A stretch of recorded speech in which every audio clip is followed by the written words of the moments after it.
অনুপ্রেরণা শুধু একটা শব্দ নয়, এটা বাঁচিয়ে রাখে। এটা কোনো জাদু নয়, আবার একেবারে সামান্য কিছু নয়। এটা হলো সেই ছোট্ট অনুভব যেটা ক্লান্ত শরীরকেও আবার উঠে দাঁড়াতে শেখায়। সম্প্রতি এই অনুপ্রেরণাটাই আমার কাছ থেকে একটু করে দূরে সরে গেছে।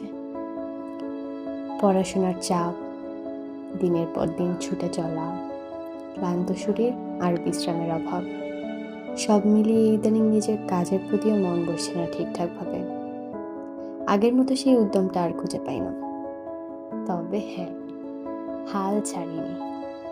নিজের ভালো লাগার কাজগুলোকে আবারও জীবন্ত করে তুলতে চাই। আর এই পথ চলায় যদি তোমাদের সাপোর্ট পাই, তাহলে হয়তো আবারও নতুন করে শুরু করতে পারবো। তোমাদের একটুখানি ভালোবাসাই হোক আমার নতুন অনুপ্রেরণার উৎস।